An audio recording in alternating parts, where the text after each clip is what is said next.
So welcome back दोस्तों our YouTube channel mystery finder. दोस्तों मेरा नाम है राजेश और मैं हूं डॉक्टर देव। दोस्तों आज का जो वीडियो है वो है आजकल जो न्यूज़ ज़्यादा वायरल हो रही है। वायरल मतलब आजकल वो न्यूज़ चल रही है वो है यूसीसी यानी कि यूनिफॉर्म सिविल कोड के बारे में है। तो इस वीडियो को दोस्तों आप पूरा देखना, आपको भी अच्छी नॉलेज मिलेगी यूसीसी के बारे में, हमें भी यूसीसी के बारे में पूरी नॉलेज मिलेगी। हमारी राय जो है इस वीडियो के बाद पूरी बताएंगे और आपकी क्या राय रहेगी इस वीडियो के बारे में वो आप हमें कमेंट में लिख के जरूर बताना। वीडियो को दोस्तों स्टार्ट करते हैं।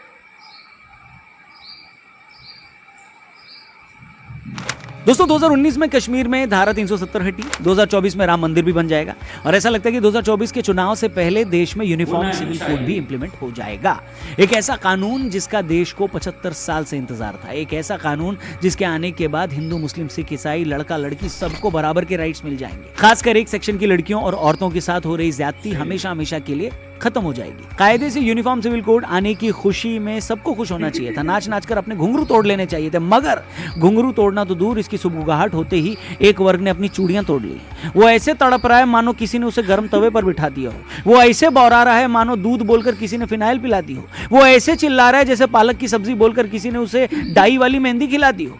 तो क्या है यूनिफॉर्म सिविल कोड और उसके आने के बाद क्या क्या बदल जाएगा और क्यों कुछ लोग उसके आने की बात सुनकर गर्म पॉपकॉर्न की तरह फुदकने लगे? आइए आज के फनतंत्र में हम इसी पर बात करते हैं। वीडियो पसंद आए तो अपने दोस्तों से इसे जरूर शेयर करिएगा और चैनल को भी सब्सक्राइब करिएगा। शुरू करते हैं।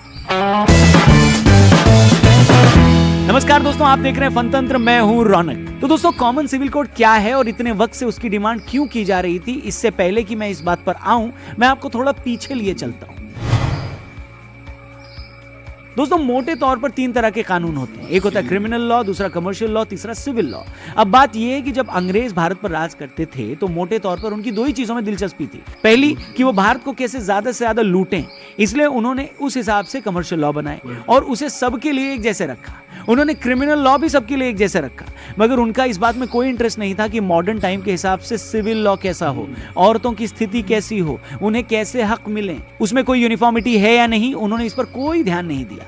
मगर आजादी के बाद जब इंडिया का कॉन्स्टिट्यूशन बना तो हिंदू सिख बुद्धिस्ट और जैन के लिए तो लॉ आ गया, मगर उस वक्त की सरकार ने मुस्लिमों को इसमें शामिल नहीं किया। एक तरह से शादी, तलाक, उत्तराधिकार के मामले उन्हें खुद अपने मजहब के हिसाब से तय करने का हक दे दिया गया, जिस पर उस वक्त कांग्रेस के बड़े नेता जेबी कृपलानी जी नेहरू जी से काफी नाराज हुए। उन्होंने तो नेहरू जी के इस फैसले को सांप्रदायिक तक कह दिया। उन्होंने कहा ऐसा लगता है कि नेहरू सरकार मुस्लिम महिलाओं की स्थिति सुधारना ही नहीं चाहती। उन्होंने उस वक्त कॉमन सिविल कोड लाने की बात की जब बीजेपी का जन्म तक नहीं हुआ था, मगर इन सब बातों का उस वक्त की सरकार पर कोई फर्क नहीं पड़ा। फिर शाबानो केस हुआ, तब भी सुप्रीम कोर्ट ने पर्सनल लॉ के खिलाफ जाकर एक फैसला लिया, मगर अगेन राजीव गांधी जी की सरकार ने सुप्रीम कोर्ट के फैसले को ही पलट दिया। इस मामले पर राजनीति होती रही, मगर इस बीच लगातार अदालतें भी सरकार को कह रही थी कि भैया आप लोग ना कॉमन सिविल कोड लाओ। फिर धीरे धीरे देश की राजनीति में बीजेपी का उदय हुआ। बीजेपी ने कश्मीर से धारा 370 हटाने, अयोध्या में राम मंदिर बनाने के अलावा इस मुद्दे को भी अपना कोर मुद्दा बनाया और अब ऐसा लगता है कि इतने सालों बाद आखिरकार यूनिफॉर्म सिविल कोड आ ही जाएगा। अब आते हैं इस बात पे कि यूनिफॉर्म सिविल कोड आया तो इससे क्या फर्क पड़ेगा। दोस्तों जब भी कॉमन सिविल कोड लागू होने की बात होती है तो बहुत सारे लोग ये हल्ला करते हैं जैसे ये मुसलमानों के खिलाफ है, उनके खिलाफ कोई बड़ी साजिश है, उनसे उनकी पहचान छीनने का कोई षड्यंत्र है। जबकि हकीकत ये है कि अगर ये आता है तो इसका सबसे ज्यादा फायदा मुस्लिम महिलाओं और बच्चियों को ही होगा। हिंदू महिलाओं को तो आज भी बहुत सारे हक मौजूदा कानून से मिले ही हुए हैं, मगर कॉमन सिविल कोड आया तो उससे मुस्लिम महिलाओं की जिंदगी पूरी तरह बदल जाएगी। इसके आने के बाद सभी की शादी की एक उम्र तय कर दी जाएगी, लड़के लड़कियों सभी की। फिर किसी भी धर्म का शख्स उस उम्र से पहले बच्चे की शादी नहीं कर पाएगा। तो इसके पीछे सोच ये है कि लड़कों के साथ लड़कियां भी कम से कम ग्रेजुएशन तो कर ही लें। इंस्टेंट ट्रिपल तलाक भले ही खत्म कर दिया हो, मगर यह भी सच है कि अभी भी ऐसे कई तरीके हैं जिससे मुस्लिम महिलाओं को तलाक दे दिया जाता है और वो कुछ नहीं कर पाती। मगर यूनिफॉर्म सिविल कोड के आने के बाद तलाक लेने का प्रोसेस सभी के लिए एक जैसा हो जाएगा और हर किसी को उसे मानना ही होगा। कॉमन सिविल कोड लागू होने के बाद मुस्लिम महिलाओं को भी तलाक के बाद अपने शौहर से गुजारा भत्ता पाने का हक मिल जाएगा। नए कानून के बाद मुस्लिम महिला भी बच्चा अडॉप्ट कर पाएंगी, जबकि मुस्लिम पर्सनल लॉ में मुस्लिम महिलाओं को बच्चा अडॉप्ट करने का हक नहीं था। बाकियों की तरह मुस्लिम मर्द भी एक से ज्यादा शादी नहीं कर पाएंगे, यहाँ तक कि बेटे की तरह बेटियों को भी माँ बाप की संपत्ति में, प्रॉपर्टी में बराबर का हक मिलने लगेगा। अब आप ही बताएं, किसी एक कानून से या कॉमन सिविल कोड से एक वर्ग की इतनी महिलाओं को उनके हक मिले, उन्हें बराबर का दर्जा मिले, खुद पर हो रहे जुल्म से उन्हें मुक्ति मिले, तो इसे वेलकम करना चाहिए या इसे कौम के खिलाफ साजिश बताकर उस पर चिल्लाना शुरू कर देना चाहिए? मगर जो भी लोग इसका विरोध करते हैं उनके पास विरोध करने की कोई जायज़ वजह नहीं है, कोई सॉलिड आर्ग्यूमेंट नहीं है। उनका बस इतना कहना है कि जो भी चीज़ शरीयत के हिसाब से है उसमें बदलाव नहीं होना चाहिए। वो इस बात पर आर्ग्यू करने को तैयार ही नहीं होते कि क्या आधुनिक समाज में वक्त के साथ बदलाव होना चाहिए या नहीं। वो इस पर भी कुछ नहीं कह पाते कि जब इतने सारे मुस्लिम देश आधुनिक समाज के तौर तरीकों पर बराबरी के आधार पर कानून बना सकते हैं तो हम क्यों नहीं। मगर इन्हीं लोगों की तब बोलती बंद हो जाती जब इनसे पूछा जाता है कि अगर आपको कॉमन लॉ से इतनी परेशानी है तो फिर आप अपने लिए क्रिमिनल लॉ भी शरीयत के हिसाब से रख लो, जहां चोरी करने पर हाथ काट दिए जाते हैं, शराब पीने पर कोड़े मारे जाते हैं, बाकी अपराधों पर पत्थर तक मारे जाते हैं। अगर सच में आपको उस कानून की इतनी परवाह है तो अपने लोगों के लिए ये कानून भी मांगो, मगर उस पर कोई कुछ नहीं बोलता। लेकिन जहां औरतों के हक की बात आती है, उनकी बराबरी की बात आती है, वहां एक वर्ग किसी भी तरह के बदलाव के एकदम खिलाफ हो जाता है। इससे ऐसा लगता है कि आपको अपने लिए तो बराबरी और सुविधा चाहिए मगर महिलाओं के लिए नहीं। और ऐसा नहीं है कि ये कोई बीजेपी का ही चुनावी मुद्दा है। तकरीबन एक दर्जन मौकों पर हाईकोर्ट और सुप्रीम कोर्ट तक अलग अलग सरकारों से कह चुके हैं कि वो जल्द से जल्द यूनिफॉर्म सिविल कोड लाए। 2017 में सायरा बानो के केस में सुप्रीम कोर्ट कह चुका है कि जल्द से जल्द सामान्य आचार संहिता लागू की जाए। इसी तरह 2021 के एक मामले में तो हिंदू कपल के तलाक पर दिल्ली हाईकोर्ट ने कॉमन सिविल कोड लाने की बात की थी। इस मामले में मीना जाति का एक लड़का हिंदू मैरिज एक्ट के तहत अपनी पत्नी से तलाक चाहता था, मगर उसकी पत्नी का कहना था कि मीना जाति पर हिंदू मैरिज एक्ट लागू नहीं होता, इसलिए वो तलाक नहीं देगी।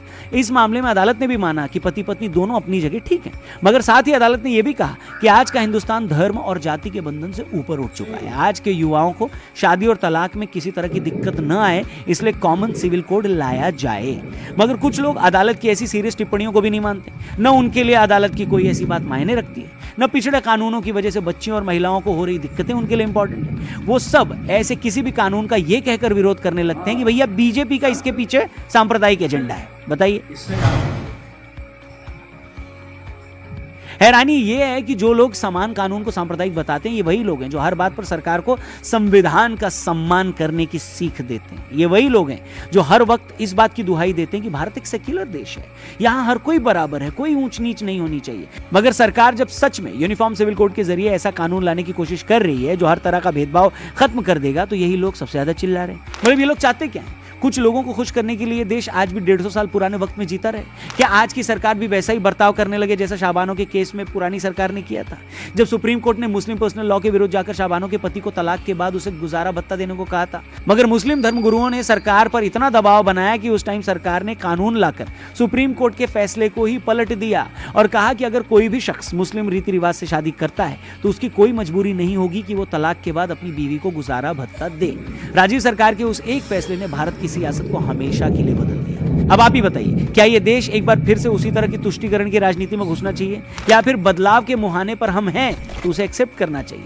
इतिहास से सबक लेते हुए हमको आगे बढ़ना चाहिए। बताइए, मैं पूछता हूं ऐसा कैसे हो सकता है कि एक देश यूं तो हर मामले में मॉडर्न हो गया है, हम कहें कि भैया नहीं मैं तो आज कार से ट्रैवल करूंगा क्योंकि इससे वक्त बचता है, मैं एसी भी यूज करूंगा क्योंकि मुझे गर्मी नहीं लगती, मैं कबूतर की चोंच में चिट्ठी डालकर भेजने की बजाय मोबाइल पर वीडियो कॉल भी करूंगा, मगर जब मजहबी बात आएगी तो मुझे तकलीफ हो जाएगी। बताइए, मैं उसे हरगिज नहीं बदलूंगा, फिर चाहे कोई कुछ भी कह ले। है दोस्तों, आखिर में इतना ही कहूंगा कि कोई भी मॉडर्न समाज ऐसे नहीं चलता।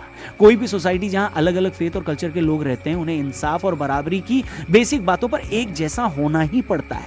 किसी भी आधुनिक समाज का यह फर्ज है कि किसी भी वर्ग के साथ कोई ज्यादती न होने पाए, हर किसी के साथ बराबरी का सलूक किया जाए। अब ऐसा तो हो नहीं सकता ना कि आप देश से तो ये चाहें कि वो आपके साथ बराबरी का सलूक करे, मगर जब आपके ही लोगों को बराबरी देने की बारी आए तो आप अड़ंगा अड़ा दो और कहो कि मुझसे दूर रहो, ये मेरा निजी मसला है। अगर हमें सच में एक सेक्युलर, मॉडर्न और बराबरी वाला समाज बनाना है और बनना है तो हमें जरूरी बदलाव करने ही होंगे। अच्छा होगा कि ये बदलाव सबकी रायशुमारी से हो, सबसे डिस्कस करके हो, एक अच्छे माहौल में हो और ये समझते हुए हो कि इसके पीछे किसी की कोई गलत नीयत नहीं है। अगर ये अप्रोच रखेंगे तो चीजें बदलने में देर नहीं लगेगी। बाकी आपकी इस मामले में क्या राय है? कमेंट सेक्शन खुला हुआ है, प्लीज अपने नाम के साथ कमेंट जरूर करिएगा। वीडियो अच्छा लगा हो तो दोस्तों से इसे जरूर शेयर करिएगा। बाकी आज के लिए इतना ही। हमारे चैनल को सब्सक्राइब करके जाइएगा, फेसबुक पे देख रहे हैं तो पेज को लाइक करिएगा। थैंक यू फॉर वॉचिंग, जल्दी मिलते हैं। जय हिंद। तो थैंक यू आरजे रौनक भाई, आज का जो वीडियो है बहुत ही नॉलेजेबल था और यूसीसी आने से सबको फायदा है। और ऐसा नहीं है कि वो पर्टिकुलर कोई समाज का हो या ये हिंदू धर्म का हो या ये पर्टिकुलर कोई पार्टी का है, क्योंकि ये जो यूसीसी है उसका जब जिक्र हुआ, मतलब जब फर्स्ट टाइम है वो बहुत ही पुरानी, यानी कांग्रेस के स्टार्टिंग के समय का था। मतलब जब यहाँ पे अंग्रेजों यहाँ से गए थे उस टाइम का था। तो ऐसा नहीं है कि ये बीजेपी मतलब आने वाले चुनाव के लिए कर रही है, ऐसा कुछ मेरे को नहीं, मुझे नहीं पर्टिकुलर लग रहा है, क्योंकि जो पहले ये बातें चल रही थी अब उसको लागू कर रहा है बस, और कुछ ज़्यादा नहीं है। तो ये पर्टिकुलर कोई पार्टी का लॉ नहीं है, और ये हमारे देश का लॉ है, और हम ये आएगा तो सबको बहुत ही फायदा होगा। यानी कि ये अभी जो ट्रिपल तलाक की बात हुई, हिंदू और मुसलमान की जो बात हुई, लाइक जो भी बेनिफिट्स जो होते थे सब दोनों के, मतलब एज ए धर्म के हिसाब से अलग अलग रूल्स थे, मतलब अलग अलग लॉ बना था। लाइक हिंदू का लड़का है या लड़के तो उसका लॉ कुछ अलग बोल रहा है, मुसलमान यानी कि मुस्लिम का जो है वो शरिया कानून के हिसाब से उसका लॉ चल रहा है। तो ये यूसीसी आने से सबको फायदा होगा, सबको एक समान नागरिकता के, जो नागरिक है भारत के उसको एक समान अधिकार मिलेगा। और दूसरी बात यह है कि ये जो ट्रिपल तलाक तो वैसे भी बंद हो ही चुका है, तो अभी भी कहीं ना कहीं कोई ना कोई समाजों में मतलब मुसलमान के अंदर भी यानी मुस्लिम के अंदर भी कहीं ना कहीं अभी थोड़ा बहुत चल रहा होगा, ये मैं श्योर नहीं हूँ और मैं उसका कोई पुष्टि नहीं कर रहा हूँ। लेकिन वो अब ये यूसीसी आने के बाद वो भी बंद हो जाएगा, और जो हिंदू औरतों को जो भी अभी बेनिफिट मिल रहा है लॉ के हिसाब से, वो सारा का सारा बेनिफिट मुस्लिम हो या अदर कोई भी हो, लाइक क्रिश्चियन हो या कोई और धर्म हो, तो कोई सभी धर्म को एक समान हक मिलेगा, एक समान कानून के दायरे पे अधिकार सब कुछ मिलेगा, और उससे देश को भी फायदा है, देश उससे आगे भी प्रगति करेगा, हम भी आगे प्रगति करेंगे, और हमारी जो आने वाली नस्लें हैं, हमारी जो पीढ़ी है आने वाली, उसको भी ये फायदा ज़रूर करेगा। क्योंकि अब तक क्या हो रहा था कि कोर्ट में लॉन्ग टाइम तक केस चलने का रीज़न ही सब ये सभी जो पुराने लॉ है उस हिसाब से हो रहा है, उसकी वजह से ही अभी कोर्ट में केस है तो लॉन्ग टाइम चलता रहता था। अब ये सब कुछ चेंजेस होने से सबको फायदा मिलेगा। और बाकी आपको कुछ रिएक्ट करना है, आपकी कुछ रिएक्शन देना हो तो, यानी आपको कैसा लगा है लाइक दिस। और मेरे हिसाब से तो खास करके औरतों को भी इसमें ज़्यादा बेनिफिट मिलेगा, हाँ, उसका हक का सब कुछ मिलेगा। हाँ, यूनिफॉर्म सिविल कोड का मतलब ये है कि सबको एक समान, एक देश एक लॉ, मतलब एक देश एक कानून, मतलब सबके लिए एक ही कानून रहेगा। हिंदू है तो हिंदू के लिए अलग कानून, मुसलमान है तो उसके लिए शरिया वाला कानून, ये वो वगैरह सब कुछ हट जाएगा, सबको एक समान कानून मिलेगा, और उस कानून से सबको फायदा होगा। और इस वीडियो आपने भी देखा है दोस्तों, आपका क्या राय है, आपका क्या रिएक्शन देना चाहते हो, आपको क्या लगा, और यूनिफॉर्म सिविल कोड आने से क्या क्या चेंजेस होंगे वो आप हमें कमेंट में लिख के ज़रूर बताइए। हम आपकी हर एक कमेंट ज़रूर पढ़ेंगे और उसका रिप्लाई भी ज़रूर करेंगे। तो मिलते हैं अगले नेक्स्ट वीडियो में दोस्तों, तब तक के लिए आप खुश रहिए और जय हिंद, जय भारत।